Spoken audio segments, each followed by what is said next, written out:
I see I bring a smile to your faces. That's nice. Okay. Good evening, everyone. So let's talk about a very unfamiliar topic called Moshiach. You've heard of this word? Okay. Since I'm speaking to Talmidei Chachamim here, Terosim Nosei Tmimim,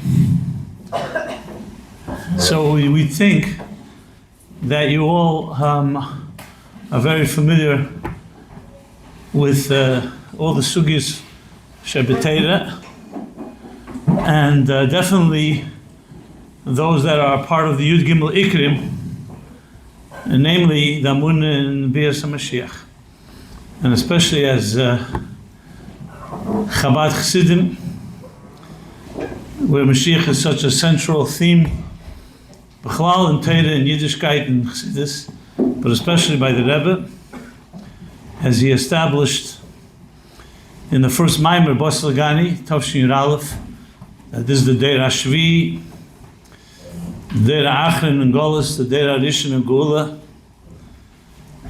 that all the Aveda of the thousands of years, and including the 7 generations of Chassidus Chabad, is coming to a conclusion. Deir HaShvi, Malchus, just like Moshe Rabbeinu was Mamshech the Shechina v'Shechanti b'Seicham, 7th generation from Avram Avinu. So the Rebbe and Deir HaShvi is the 7th generation from the Alter Rebbe. So everything I said here, everybody knows. This is like the Aleph Beis. So you would think that since it's such a fundamental, and you say this is the topic, that everyone would really be a baki, an expert in this topic. Because it's not some nuance or some footnote. It's a Yisay should be this basically. Tachlis Habriya. The entire Parokim and Tanya about it, entire Ma'amorei Chassidus. And yet, the fact is that it's now almost 32 years from Gimel Tammuz, and I said 7 generations of Chassidus Chabad. From Tavshin Yud till now we're talking about 85 years. And still, it's so shrouded in mystery and confusion and disagreements. And we're talking here about Yedei Sefer, people who are learning. Mela Tenei Shenishbu don't know what Mashiach is, or don't know what Geulah means. So they don't understand what it is. So obviously, it's a foreign concept. But I would submit that it's probably quite as foreign to even, like I said, scholars like yourselves, as well as in 770 and so on, that it still remains this elusive concept that people can't agree about. And frankly, I don't think most people can even explain. And I'm not saying it to be critical. So Yediyas Hamach Chetzi Refuah, and Shailas Chochem is Chetzi Tshuva. So if you want to address a problem, you have to be aware of it. If you think there's no problem, and there is, that makes it even more complicated. So ask yourself this question, which I've asked myself many times, and maybe it's the best way to challenge yourself to see if you can explain, well, if you understand, to really know what's the litmus test, the Even HaBeichen, whether you actually understand the topic, any topic, in Nigla or Chassidus. And definitely a topic like Mashiach, the Even HaBeichen is very straightforward. Can you explain it to someone that has absolutely no Yiddius, that doesn't know Hebrew, doesn't know Yiddish, doesn't know Torah? Can you explain what Mashiach means in a way that's compelling and that would make it important? They should feel that it's important to them. And if you can't, then you have to wonder how well do you understand it yourself. So it's one thing to talk among each other and use Moshiach, Geulah, or B'chlal, any language in Chassidus. Eid Ein Sof, Tzimtzum, Kav, Atzilus, Esesfiris, Mamala Kalam, Sevu Kalam. So these are like catchwords that maybe some of us who have learned it maybe know what we mean, but can you explain to someone, you go on Mifsayim, what does Mamala Kalam mean? What does it mean? Why is it relevant to my life? And what does it mean to Mamala Kalam and Sevu Kalam? And I don't even know if you ever thought about this question even. So I'm bringing it up. So I would challenge, and now is not a time for back and forth because I have limited time here to present, but the challenging question would be, so how do you define Mashiach? In simple English. You know it, not using any Hebrew words, and no psukim, and no Moshiach Zal. How do you define Mashiach? I understand some of you, Mashiach means savior, means the anointed one, Moshiach. Yeah, but and we understand that there's a lot more to it than just that. And how do you define the word Geulah? And if you can't explain it in basic, simple English without relying on the crutch of any oisius, then it's basically going to be something in the category of mitzvahs anoshim u'lemoda, just saying words. And maybe in your hergish you have a sense of what it is, but in a primistic way you really understand it. So I want to do exactly that, try to translate it into a language that we can all relate to. And when you can relate to it, then you'll be able to relate it to others. And frankly, as I said before, if you don't understand it yourself, it's very hard to explain it to someone else.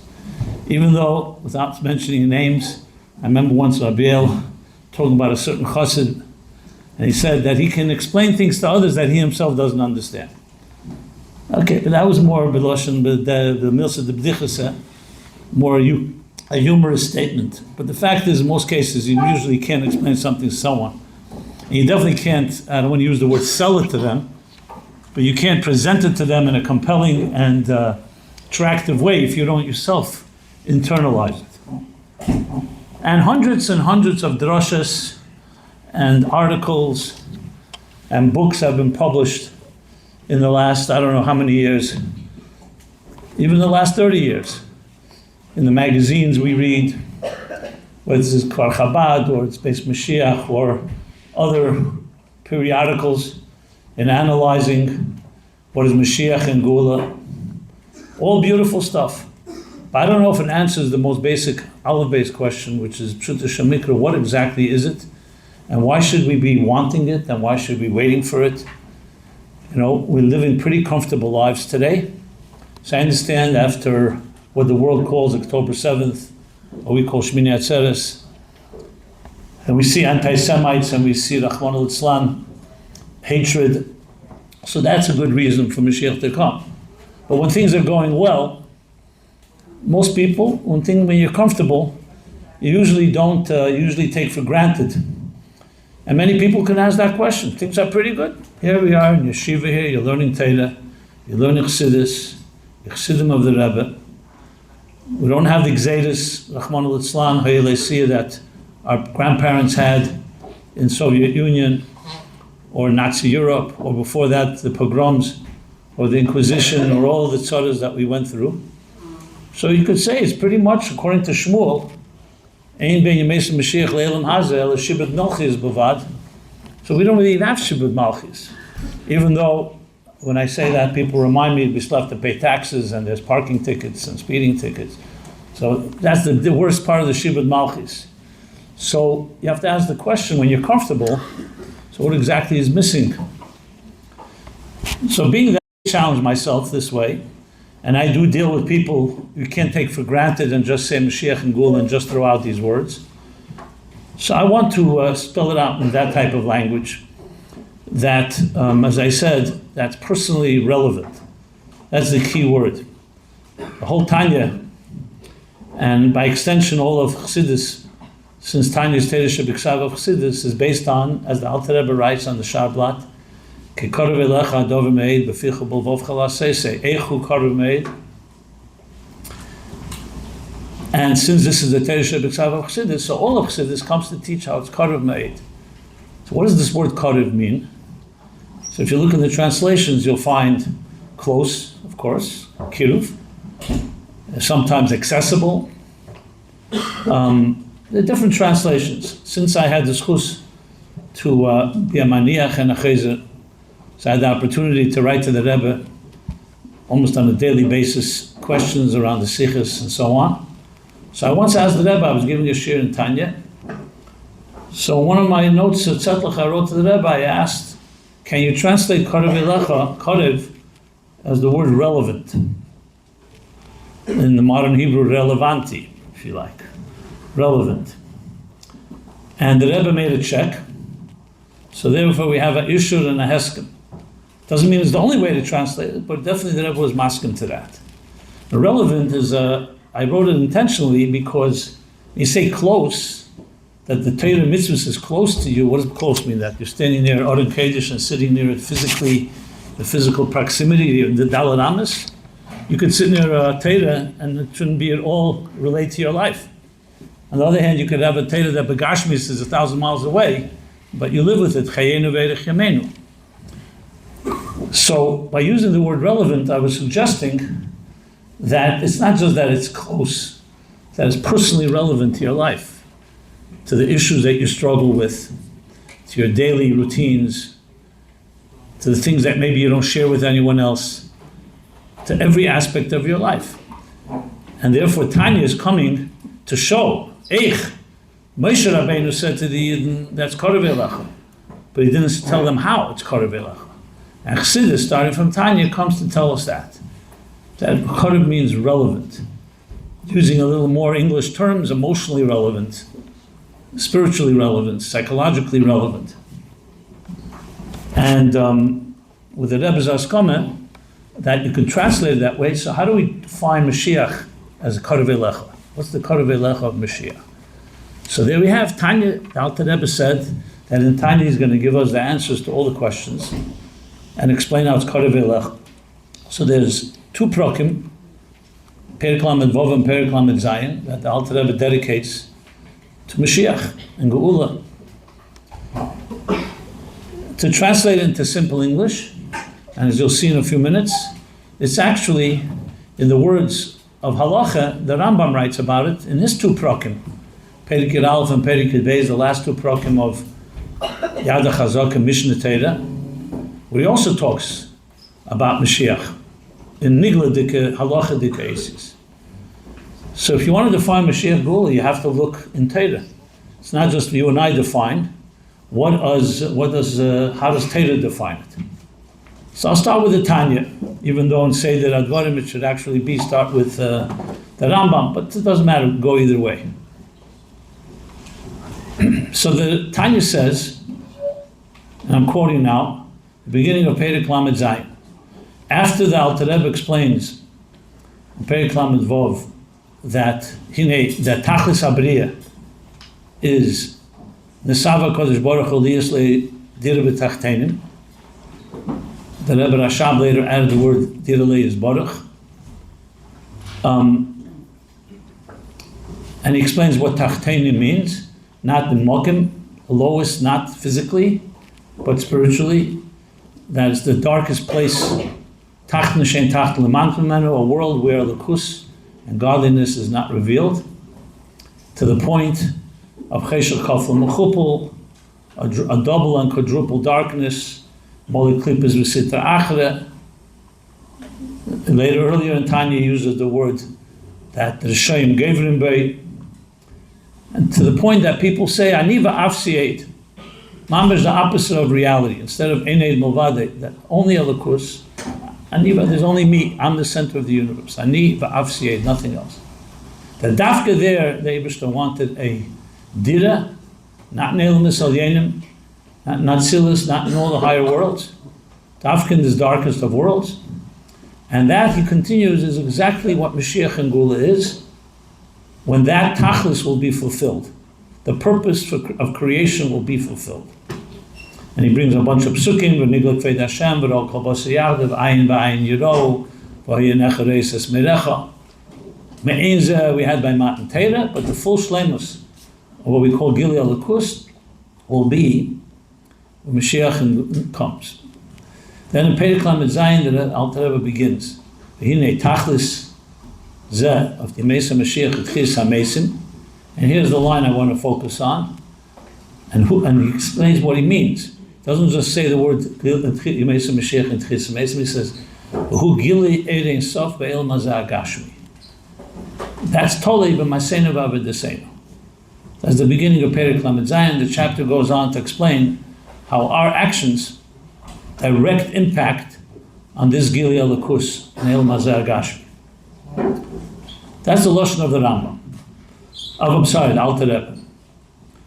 We have to still explain. I use a lot of Hebrew here. I didn't use English. But I wanted to begin with the Mokked itself, and then I'll translate. The Rambam's Asius is almost, if you think about it, the same Teichel. In Perek Beis, the Rambam writes that what will be the hallmark, what will be the key point of Geulah, will be Lo yeh eisa kol ha'elam el l'dasas Hashem b'lvad. That the whole business of the world will be only to know Hashem. So by the Rambam's lashon l'dasas Hashem b'lvad, the Alter Rebbe's Gili Ein Sof Be'elam Hazar Gashmi. More or less the same teichel. And then he concludes, when he continues, that we loy rov v'lei milchama, like kina v'lei sachrus, like rov v'lei milchama, and then continues the end, ki mola oris deis Hashem kamayim le'yom echasim, the posuk in Yeshaya. That's pure raya. It's a prophetic raya. Mola oris deis Hashem. That means lo ye'esa kol elam el l'dasas Hashem. Yedias Hashem. Now, what does this mean, Yedias Hashem? And what does it mean, Gili Ein Sof Be'el Mazar Gashmi? If you can't answer that, there's no way you can understand Mashiach and Geulah. Because Mashiach and Geulah is not just words. They represent a state of being. What is that state of being? So this is why we learn Chassidus. Chassidus is Teroso Shel Mashiach. And this is why Mashiach told the Baal Shem Tov that he will come and will be Futza Meinasech Chutza. That's not Stam as Geulah. That you learn Chassidus and B'meila they'll send you a schar called the Geulah.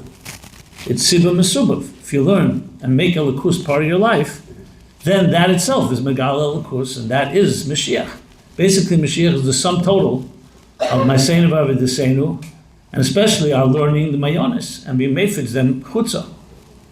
So we come back to the question: what does it mean? What does it mean Gili Ein Sof, and what does it mean Deis Hashem?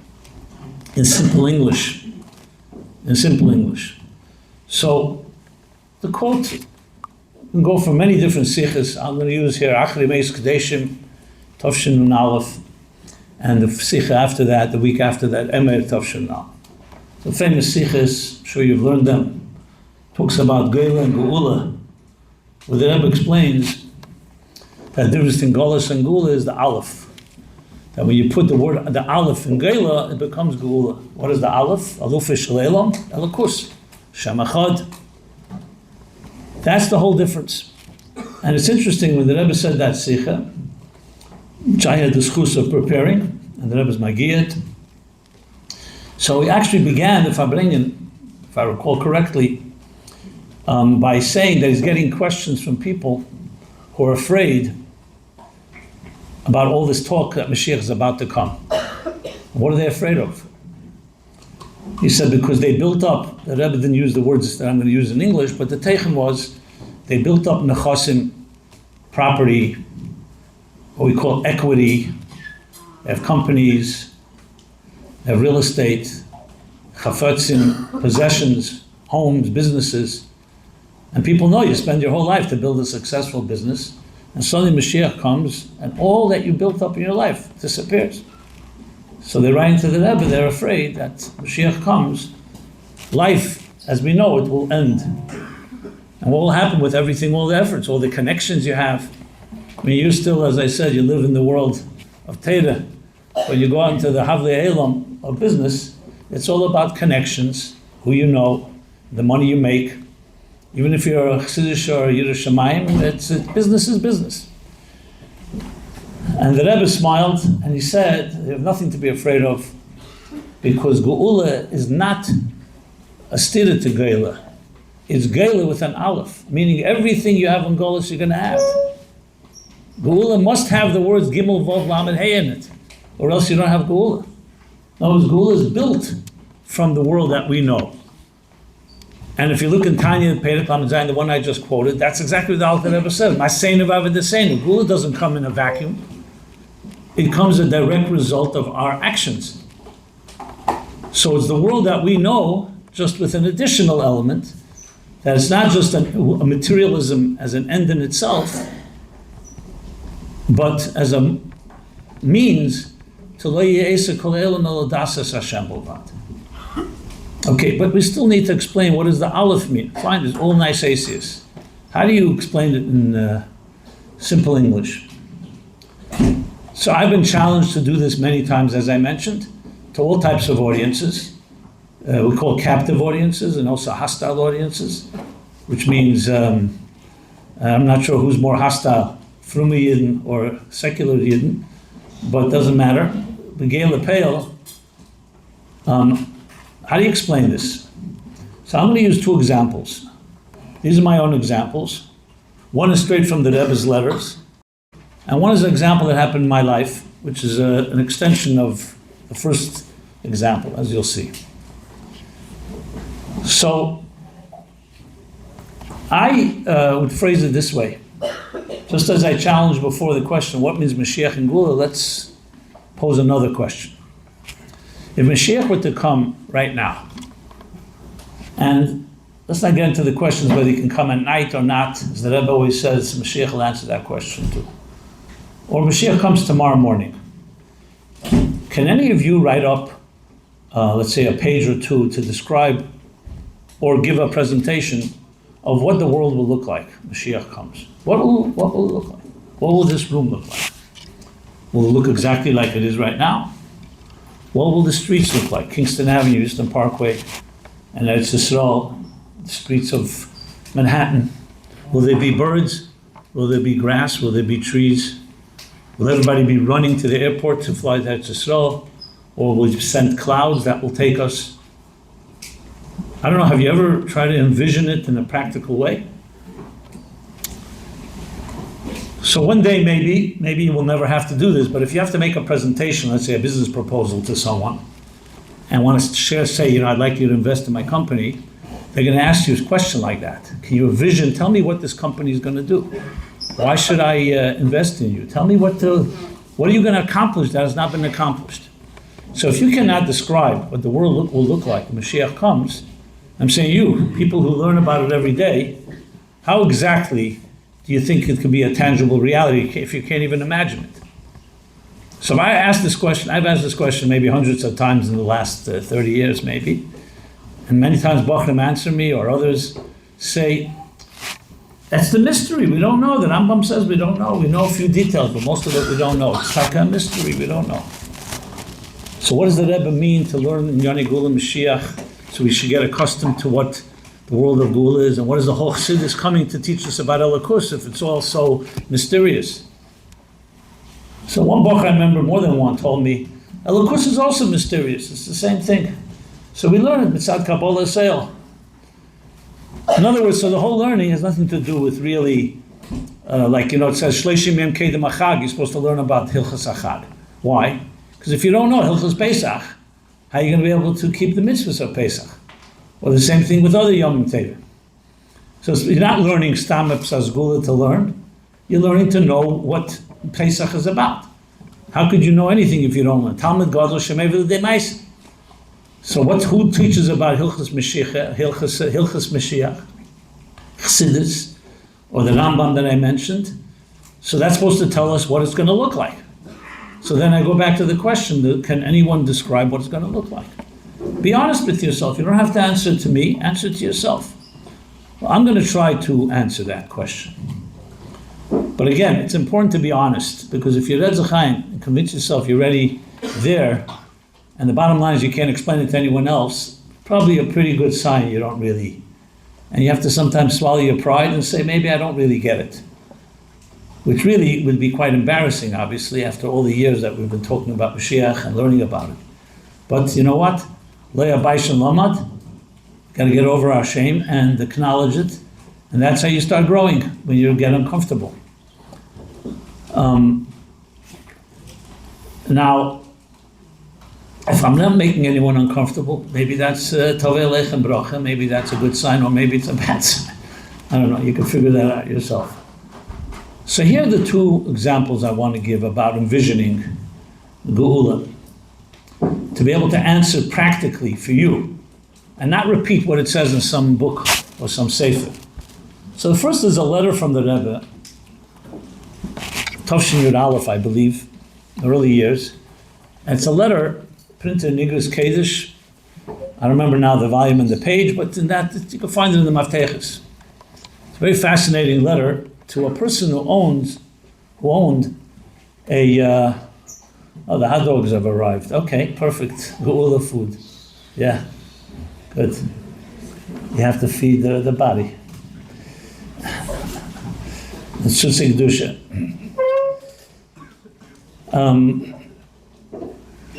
So, as a speaker, you know you don't like to speak in the middle of dinner or middle of dessert. It's fine, finish up. The Bochum look very hungry, so just finish up. We don't want anyone passing out here. No. How exactly do you expect me to eat and speak? Think about that. It's fine. I had my years of hot dogs. I'm too old for these things now.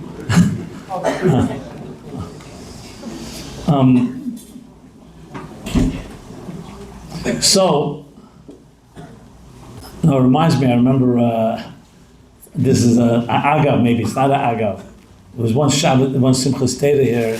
The Kfiyas was, Simchas Torah was Friday, so it went right into Shabbos Bereshis, so it was like 3 days. And right at the end of Shabbos Bereshis, a bunch of Bochum bump into me. And they say, maybe we can come Fabrein with you tonight. Shabbos Bereshis, the extension of Simchas Torah. So I said, what time do you want to come? They said around 11, 12 o'clock. So I said, why so late? Why not start earlier? They didn't want to tell me, but then it became clear because they want to go for pizza first. So I said, I have no problem, I like pizza. And but I don't know if it's a good hachana to go into Fabrein. First you eat pizza, then you go to Fabrein. And it reminded me that story I heard actually from Rabbi Friedman of Ashal Rosh Hashiva and Oholei Torah for many years, that Rabbi Yisrael Nevler, the Chassid, the Rebbe Rashab had instructed him that he should stay up Thursday night. Like a mishmar to stay up all night and learn. It's custom by many bochum, not to shove the breeze, but to learn. So he did it. Of course, the Rebbe told him so. But because he was up all Thursday night, so from time to time, Thursday afternoon, he would go for a nap. So he should be able to be up Thursday night. The Frierdiker Rebbe once was reviewing with the Rebbe Rashab the attendance. They would review the attendance of the Bochum, and they see Yisrael Nevler every few weeks on Thursday. He's not in Seder. The Rebbe Rashab calls in Yisrael Nevler as a Bochum and says to him, Yisrael, my hi, what is this? Every few weeks you're not around. So he says, the Rebbe geheißen. So sei nur vergangen Donnerstag bei Nacht. He's all dafür machen achanes. To be able to stay up. So the Rebbe Rashab said to him, was meinst du? Von schlafen kann man kommen zu nicht schlafen. That's what the Rebbe Rashab told him. Achone to nicht schlafen is schlafen. So I told the Bochum, I said, no problem eating pizza, but I don't know if it's a good achone to a real Fabrein. I don't remember what happened. I think they chose the pizza. Which is fine with me. So getting back to the letter of the Rebbe, as I said, to a person who ran a laundromat, of all things. He ran not a laundromat, it was more of like a dry cleaners, I should say. And the Rebbe writes to him that everything is Ashgacha Pratis. Everything is Ashgacha Pratis. And Mamela, what's the lesson we learn, Heiron Avedis Hashem, from dry cleaners? Now you tell me, what kind of dry cleaners teach you? And the Rebbe, in his inimitable and unique way, says, what was the chiddush of a cleaners in the first place? So you buy a suit, or you buy a shirt, you buy different garments, you wear them once, twice, 3 times, 4 times, After a while, it gets soiled, it gets dirty, stained, wrinkled. And if you're somewhat of a little statech, a little balbatish, you can't wear that garment any longer. I don't know if present company is excluded of that, but bottom line is, most people at some point, the garment you can't wear. So you think you have to throw it out. No, comes the dry cleaner concept. They figure it out. You bring the clothing to a cleaner's, and the cleaners takes it and immerses the garments into water, and not just stam water, warm water, and mixes different chemicals. The chemicals remove stains, remove the smudges or whatever, or the dirt. Then you take it out and you put it under a heavy press that presses it, and it's fresh like a new garment. And you can repeat this process many times. So what's the lesson of Avodas Hashem? The Rebbe says, Neshama shenasata bi teherihi. Like we say every morning. Neshama is tehera, it's pure. But then life takes over. Neshama is melubish in a body, an nefesh habamis, an animal soul. And life is challenging in different ways, so it begins to soil the garment, the neshama, with all the things that nefesh habamis can do to nefesh halikis, as it's like held hostage or captive inside the body, gufa nefesh habamis. So you think, okay, after a while, the neshama is no longer toyer, it's no longer pure. So we learn from the dry cleaners that's not the case. You take the neshama and you immerse it into teira. Ein mayim ela teira. Mayim is teira. As a person learns teira. And not just stam teira in a kalta way with krirus, but varme, warm water, which means with gishmak and passion and chayas and islavos. And then you mix different chemicals. Every chemical is another mitzvah. Every mitzvah is a tikkun for another stain or another piece of dirt that got attached to the garments. And then you put it under a press. Kabbalas eil malchus shamayim. Oil is a press. The pressure that you have to answer and be accountable to a higher authority. And the neshama is tired as it was in the beginning, fresh. And this can be repeated through the lifetime of a person many, many times. That's the lesson from the dry cleaner. So it's a beautiful lesson, a beautiful letter. So here's what happened to me. When I read the letter, I'm not one of the guys that goes a lot on Kingston Avenue, but I happened to go for some reason by Empire and Kingston, and I'm walking up Kingston Avenue, and I notice the dry cleaners. Now usually I wouldn't even notice it unless I had to bring clothing there. But the letter reminded me. And I'm looking at the dry cleaners, and I never looked at the dry cleaners the same way again. The Rebbe did was, he took the Aleph of Elikus and Ardus and Alufish Elam and placed it in the Geulah of the dry cleaners and said the whole dry cleaners was created in order to teach us about our neshama. And then I walked another block, there's another dry cleaners on Crown Street, and another one by Union, and there's one on Albany and on Troy. And then I was thinking, one second, it's not just cleaners. What about the grocery stores, and the restaurants, and the pizza shops, and the hot dog stands, or whatever they're called? So it's all the same thing. The problem is, our ASIC is in Gashmizdika things. Using the Lashon of the Rambam, that's today, but Mashiach comes, what does Dasas Hashem mean? What does it mean exactly? That will be philosophers? No, we'll see the Hashem in everything that exists. We'll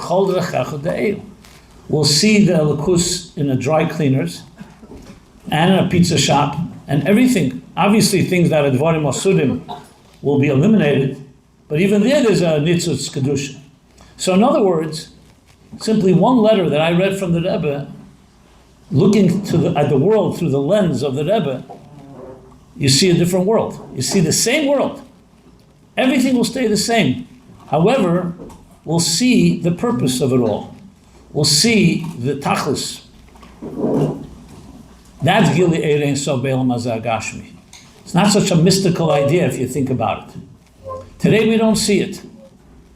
Let me ask you, all of you sitting here right now in this room, what you see with your eyes, or you hear with your ears, taste, touch, and smell, it's called the five chushim, the five senses. Is that the reality of life? Would you say that all you are is a combination of what I see, what I hear, taste, touch, and smell? So you don't have to be a brilliant person to know. That's completely the surface. You have a personality, you have feelings, you have intent, ideas. There's so many things that can be seen and can be heard and can be tasted or touched or smelled. But we are so consumed by what we call a sensory world of Gashmius that essentially completely hypnotizes us. And we have to be aware of that. That's the hold of Gashmius Ha'elam. You learn a little about the Tzimtzum and you understand where it rooted from. The Eibishter concealed his presence. So instead of seeing, imagine, look at a glove, right? A glove is supposed to be a garment that covers your hand. But imagine you think that the glove is more important than the hand. Or you think that the eggshell is more important than the egg. And that's not my own moshel. The Shalosh says that klipa, it's called klipa, shemer lepri. There's nothing wrong with a klipa when you know it's a shell or a husk or a peel, like an apple peel or an orange peel. But imagine you start worshiping the peels and you forget there's fruit inside. This is the world in which we live. That's called Geulah. When you reveal the aleph, it's the same fruit, but you see the fruit, not the shell. Or you see the shell is only an outside. The laundromat, yes, it cleans garments, but it's a way the Eibishter gave us a tool to help us understand the lukus of how a neshama can find clarity or purity again, even after it's been smudged. The second story, or the second example I want to give, based on this, I was once invited to speak at a medical conference. Doctors of different sorts, not because I'm a doctor, I'm not the son of a doctor, but there were a few doctors who knew me, and they thought I would they wanted to have a spiritual take on medicine, and especially wanted to understand medicine of the future according to Torah. What will happen when Mashiach comes? Will there be medicine? Will there be doctors? Will there be healing? Ruach hatuma ava min haaretz. Tchias hamesim, there won't be death, so there won't be disease. So they asked me to speak about this, and I did. Most of the doctors were not golei shemrei Torah mitzvahs, as we say, le'esata, but I presented the following, based on the parshas we just learned in Bereshis. So there you learn that the whole concept of death, of misa, is what we call in English an aberration, meaning it's not a natural thing. Had Adam and Chava not eaten from the Eitz Hadas, there would have been no misa, they would have lived forever. How do you explain that? And why what changed? And today there's no one that lives forever. Until Allah says, love everyone, even the greatest tzaddikim, nobody lives forever, begashmis. So how do you explain that? So the answer is very simple if you think about it. Why should a neshama and a guf ever have to separate? You ever think about that? The neshama doesn't run out of energy. It's not like a car that runs out of gas, so you can't drive any further. A neshama is connected to Hashem. It has endless amount of chayis. It's not like it runs out of gas. So why should a neshama and guf separate? Why can't a person just continue to live forever? So the answer is not inside the neshama, it's inside the guf. That, take an example, you take a cup of water, right? There's no reason the water should ever spill out of the cup unless you spill it out or you make a hole in the cup. I'm not talking about evaporation now. So why should the water, how could it ever be possible that the water should get out of the cup if you make a hole in the cup? Same thing like an appliance. An appliance, you buy a new appliance, an air conditioner, a refrigerator, a light bulb, whatever it may be. So electricity can run forever, but the light bulb, being a davar gashmi and kol heva nifsed on its own, ultimately wears down. And that's due to the chet eitz hadas. Basically, the chet is like puncturing a hole in the cup, so the neshama can no longer stay in the body forever. It's almost a scientific concept. Energy can only be together with matter, or soul with body, if the body is constantly healthy. So what introduced damage, so to speak, to the body and to the physical world? That was chet tzadas. Through Masenu B'Avedisenu, using the words of the Tanya, through our actions, we fix those. That's called Tikkun Elam. That's called Birurim. You close those holes. You fix the holes. So what's the result? Result is a world that goes back to the way it was meant to be. So the idea of Tchias HaMesim is not so crazy. It's simply making a system where the body and the soul are aligned with each other. So therefore, there won't be disease, there won't be illness, there won't be pain. That was basically, I'm giving you b'kitzur what I said in my talk. When I finished the talk, a doctor raised his hand, one of the head doctors, and said, so what's going to happen with those doctors? So after the prerequisite joke, which is that maybe that's why you charge so much money to save for a long retirement, I said, on the contrary, you'll be doing the most beautiful job. Instead of having to deal with the pain and suffering of illness and disease and all that comes with it, and death, because you have intimate knowledge, doctors do, of the human body, of human anatomy, of human biology, chemistry, dermatology, everything from A to Z. And since the human body was created with Tzelem Elokim, so you'll be teaching us the secrets of God that are hidden within the human body that was created with Tzelem Elokim.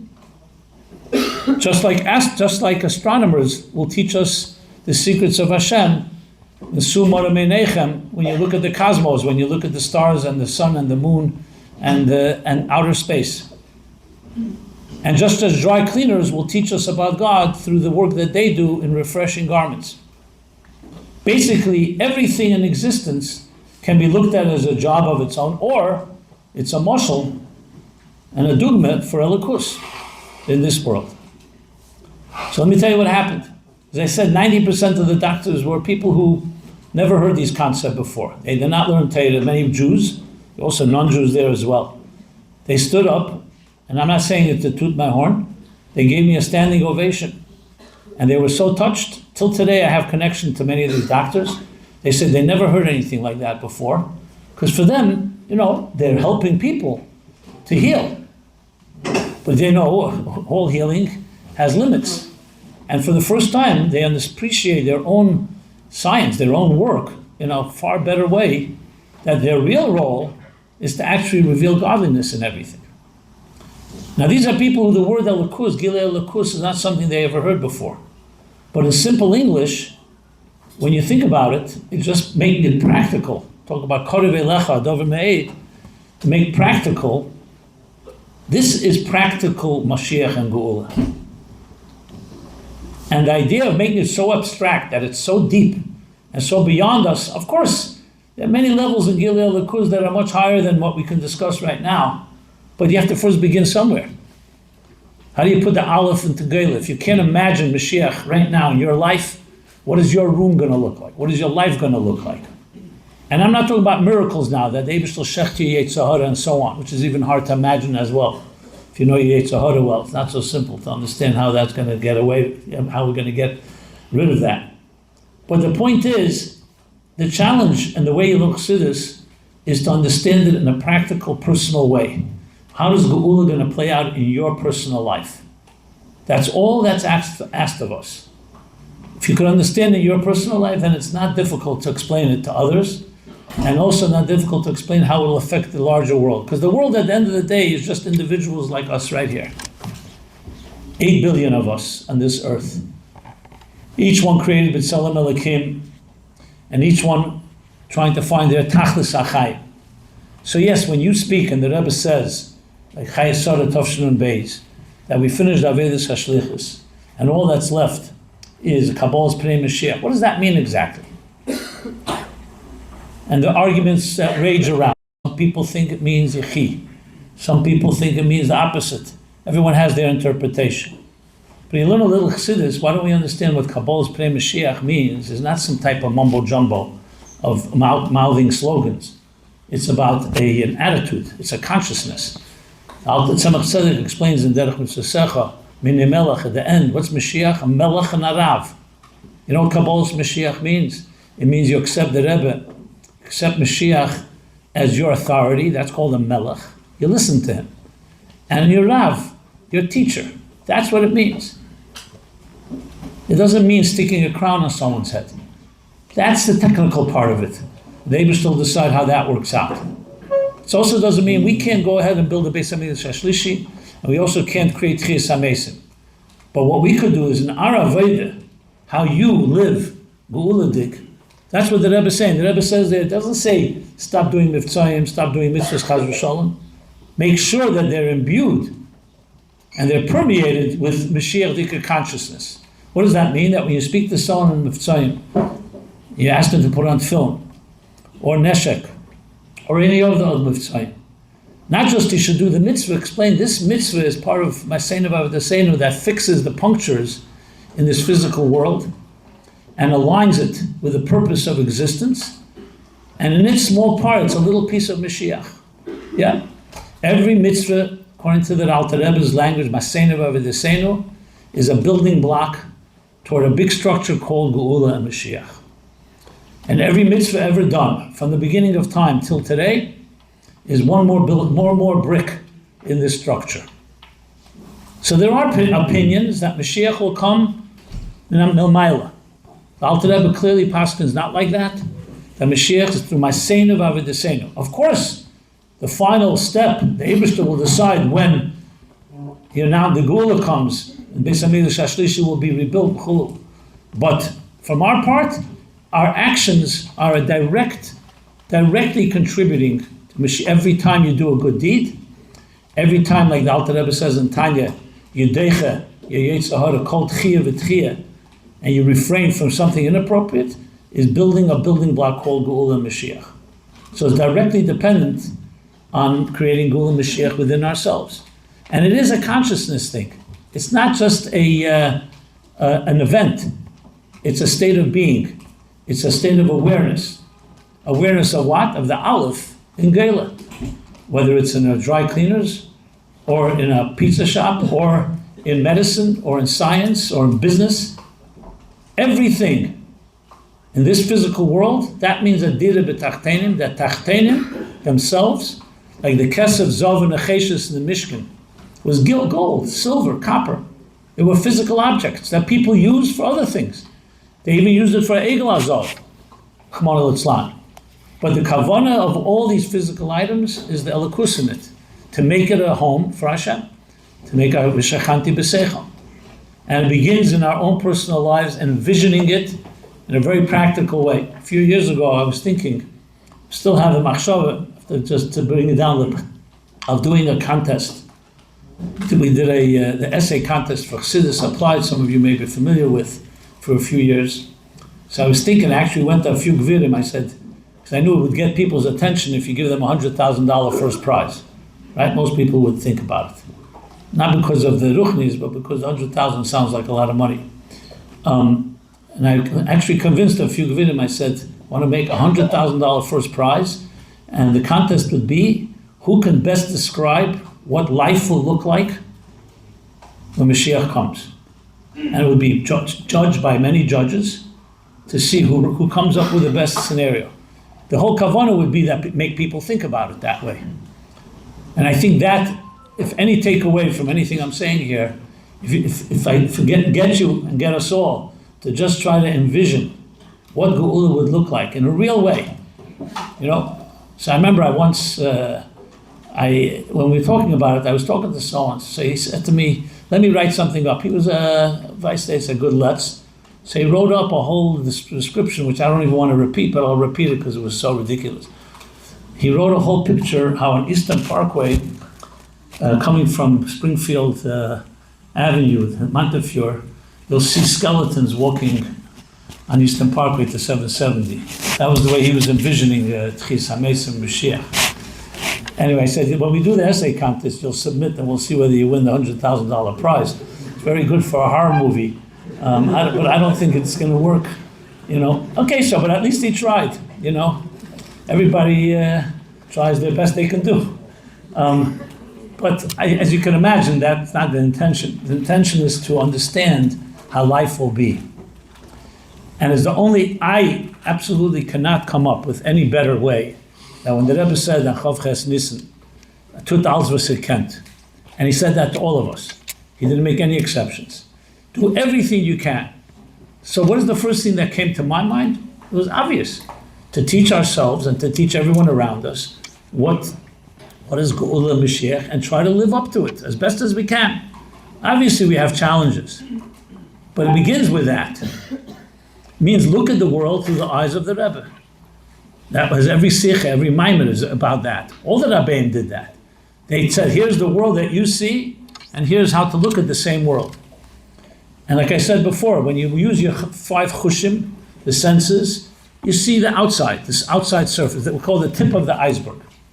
Now I'll just give one example for this. I know we have a time limit here. I will abide by that and then I'll finish. You want to stay around, we'll talk some more, I can do that. But I'll stick because I know some of you probably have your curfews. You have to get into your pajamas and maybe tikkun chatzos or other minhagim some of you may have. I don't know, I was in the yeshiva many years, so I don't know how it is these days. We had some bochum that did that too. I don't know how they turned out, to be honest.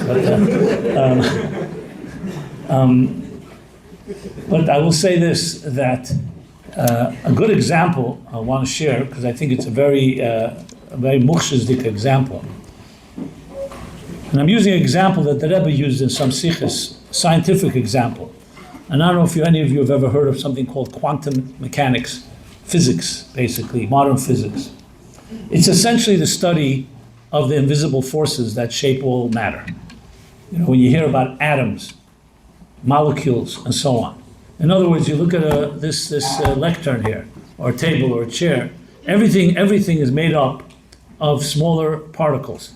Like for example, the water in science is called hydrogen plus oxygen. H2O, that's water. But as you break things down, it gets first to molecules, then atoms, and then subatomic particles. Or in the human body, you have limbs and organs, evorim, but what's behind them? We know there are chromosomes and there are genes and it's DNA. So there's a lot of invisible forces. It's just like when you use a computer or a phone. So you're typing on the screen, you all know what a computer is and a phone, or it's not in your, you don't have to acknowledge it. Okay, so you see on the screen the letters. Obviously there's no letters there, it's electrical impulses, and it's ultimately zeros and ones in the programming language that have been translated to what you see with your eyes. So basically, the outer world that we see is only surface level. So quantum mechanics, I'm not going to go into the details, is quite complicated and very, very bizarre, actually. It's counterintuitive. There are a lot of things that don't make sense in regular logic. For example, in regular science, everything is cause and effect. If you throw up an object in the air, you do it again. If you do it exactly the same speed, the same height, the same strength, it'll always fall down the same way. It's completely predictable. Just like as you can predict exactly the second the sun will rise tomorrow morning. This is called basically deterministic science. Everything is determined, cause and effect. And if there's a difference, that means either a wind blew or something else came into play. But in quantum mechanics, it's not like that. You can do something twice and have different results. I'm going to go into how you explain that and so on. But there were skeptics who were telling the scientists, what you're saying sounds completely irrational. It sounds like we have to accept it by faith. When they all said, science is not religion, it's not by faith. How do you explain these things? So one of the scientists gave a beautiful mashal. I use it a lot. It's very practical mashal, which can explain a lot of what I said here. He gave the example of a fisherman who spread his net on all the seas across the world and began to gather all types of fish. different colors, different shapes, different sizes, different species. And he documented all the fish that he caught. Finally, after all his research, he came with a maskana, conclusion. And his conclusion was there are no fish in the sea that are shorter than a half-inch long. And he's about to make his big, brilliant announcement that there are no fish smaller than a half-inch. As he was sharing that with his family, his little daughter comes and says, Daddy, I don't understand, we have a fish tank, and there's little goldfish there, and they're shorter than a half-inch long. What are you talking about? So they went back to the net that he used, and the net has half-inch spaces. The ropes have half-inch spaces. So what do you think happened? All the fish shorter than a half-inch fell back into the water. So all he needs to add is that when you use a net with half-inch spaces, you're never going to catch fish that are shorter than half-inch long. But you don't need to spend years of research to know that. That's pashut. In other words, the chsaron was not in the chefza, it was in the gavra, in the instruments. Someone's going to say to you, prove to me there's love. Prove to me that you have intelligence in your brain. How are you going to prove it? You can't see an idea. You can't see love. You have to use different instruments. So his point was that we have to learn to use different instruments. And that's the whole Nikud, that's all of Chassidus, if you want, in a certain way. It's learning how to see existence with a different vision, a different perspective. You learn about Das Tachten, Das Elyon. What does it simply mean? Das Tachten is a perspective, we look at it from the bottom up, from the outside in. Das Elyon, you're looking from the top down, like a bird's eye view. You go up in a plane, you look down at the earth, you see very different picture than when you're standing on the earth. So it all depends on your perspective. Ask somebody, what does the horizon look like? So it depends where they're standing. If they're standing in a valley, they'll give you one answer. If they're standing on a plateau, flat land, they'll give you a second answer. If they're standing 20 feet on a mountain, they'll give you a third answer. And if someone's standing at the peak of Mount Everest, the highest mountain on earth, they'll give you a fourth answer. And you'll say, they can't all be right. They are all right. It all comes down to your perspective. It's your perspective that defines what you see. What Chassidus and the Rabbeim gave us, the gift, was to look through a fresh set of eyes, instead of looking at Geulah and seeing the outer surface of some of the examples I gave, but you can bring examples, anything on earth. I mean, we can teach our children from the youngest age, everything they do, the breakfast they eat, the toys they play with. Everything can be looked at, what it looks like on the surface, and then what it looks like with the aleph of how it will look like when the Geulah is here, when we'll see how everything is just Megala Lakus. So, as I said, much more can be said on this topic. I think I covered what I wanted to cover from pretty much a full picture.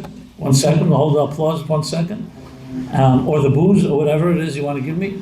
But I wanted to just conclude with one practical concluding statement. We say, didn't come to give drashas here. The Rebbe wanted action. And it's already, as I said, it's now, what are we talking about now? 35 years from the Sikha of Chof Ches Nissen. It's a lifetime. All of you were born afterwards, I'm assuming, right? Not you, I understand, okay. There's one from the Ziknei and Asher, me too, I was also born before. But most of you, okay. It's a long time, 35 years. I've been sitting and waiting for 35 years. I don't say I was sitting, I've been trying to do my work the best way possible. But you can imagine the frustration, because to be very honest, it's not the first time I've given this drasha. I give it first of all almost every year in Oholei Torah, more or less the same thing, but nobody remembers it, so it's fine. I hope that by next year we'll have Moshiach here, so I won't have to give this drasha again. But it's frustrating because you think to yourself that, if it's not us, who will it be? If it's not the Chassidim of the Rebbe, that will lead the way and teach the world, and teach ourselves for that matter, and our families and communities, who is it going to be? So my hope is, like I always learned from the Rebbe, you always look at the younger generation. Because if the older ones didn't do it, okay, you know what? Fine. But there's always a new generation, fresh blood, fresh energy. You're somewhat a little naive and idealistic, which is good. And you should be revolutionaries. The Rebbe changed the world with Bochum. The Alter Rebbe and the earlier generations, it was it was Elter Chassidim that were the main people around the Rebbeim. But after Temchet Twin was established, and especially the Rebbe, it was the Bochum that changed the world. So I look at you as like the hope for the future. I'm not giving up myself, but still, a young generation, fresh, hopefully not jaded and not affected by the past, let's call it failures or arguments and so on, that maybe there'll be a few of you, maybe all of you, that will really do something that was not done before.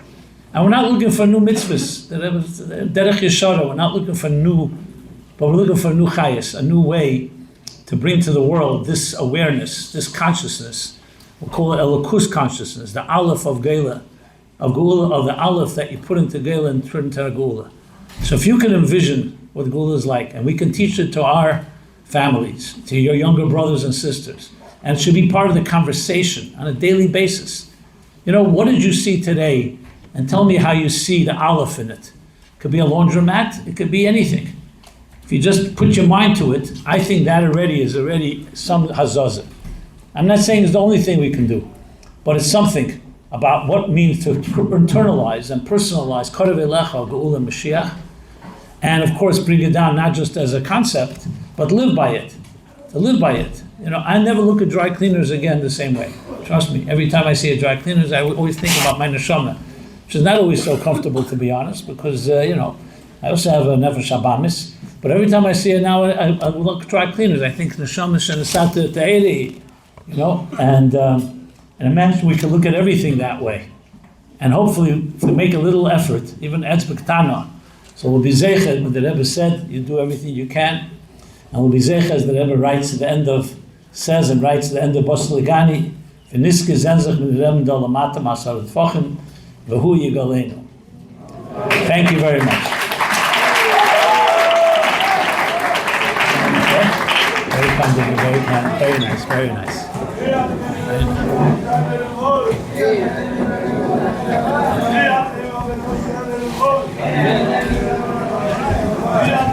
So someone took out a practical head off from my presentation. That's good. Yes, again, yes, can again, sure.